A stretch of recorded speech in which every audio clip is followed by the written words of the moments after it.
The chilling mystery of the Chase Vault, a tale from the Caribbean. Hello friends, Assalamu alaikum, and welcome back to Variety Stories. Today, I bring you one of the most confusing and unsettling real-life mysteries from history, a haunting tale from the Caribbean island of Barbados, known as the Chase Vault mystery. This spine-chilling story has baffled people for over 2 centuries and continues to defy all logic and scientific thinking. Let's rewind to the year 1808. At a modest cemetery located in Oistons, Christchurch Parish, Barbados. In this serene site resided a massive underground tomb known as the Chase Vault.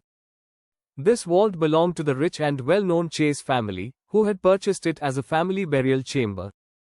It was substantially built with thick walls and sealed with a big stone slab that required many men to move. Once closed, it was nearly impossible for someone to enter surreptitiously. The Chase family had numerous members, including a little daughter named Mary Annie Chase, a bright and innocent child. Tragically, Mary Annie lost her way at a very young age. Following the family tradition, her body was placed in a lead-lined coffin and laid to rest inside the family vault. Years passed.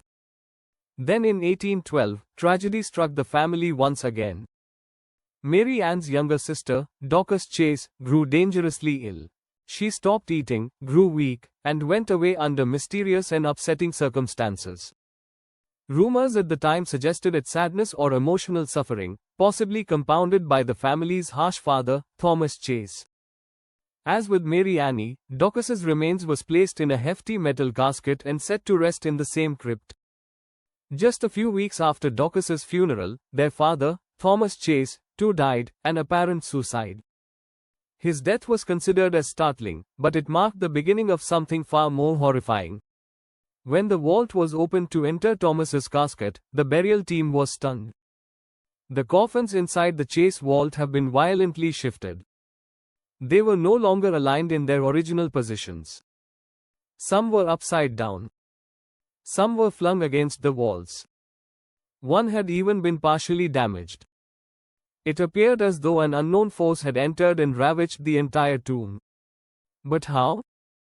There was no indication of forced entrance, and the vault had been sealed with an enormous stone, making unauthorized access extremely difficult. Despite the confusion, Thomas's coffin was placed inside, the vault was resealed, and the occurrence was ignored as probably a crazy prank or structural disruption. But this was just the beginning. Over the next several years, further fatalities happened in the Chase family, including an 11-year-old child named Charles Brewster Ames, who was connected to the family. Once again, when the tomb was opened for burial, the scene inside was one of absolute turmoil. Every coffin had been shifted. Some were standing upright. Others had swapped places totally. The hefty coffins had been flung around like toys, yet the tomb remained shut and undamaged from the outside. The island community was now seriously disturbed. Stories began spreading like wildfire.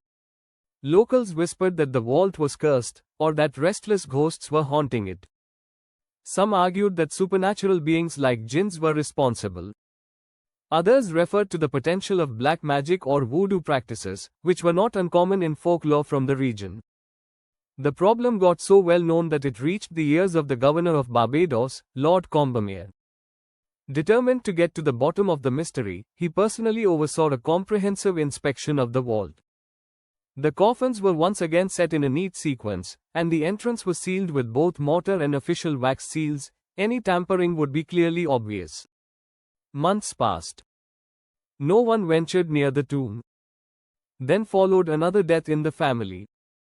When officials returned to the vault, the seals were still absolutely intact. Not a single mark revealed that someone had entered. But when the huge stone was lifted and the tomb was opened, the same terrible picture awaited them. The coffins were scattered chaotically once more. One coffin had even burst open from what felt like a forceful hit. Yet no damage to the entrance was found. No sign of intrusion. It seemed as if an unseen force had passed through the walls. Shocked and horrified, the governor and the island authorities came to a definitive conclusion: this vault must be permanently locked. The Chase vault was closed off for good, and its doors have never been opened again. Even today, the Chase Vault mystery remains one of the most inexplicable mysteries in history. How did the coffins move? Why did this just happen in the Chase tomb, and not others nearby? Who or what disturbed the dead, and why? Historians, scientists, and paranormal experts have debated this for decades. Some give natural causes, like earthquakes, flooding, or gas buildup, but none entirely explain the lack of physical damage and the selective character of the disturbances. To this day, the tale of the haunting Chase Vault continues to send shivers down the spines of those who hear it.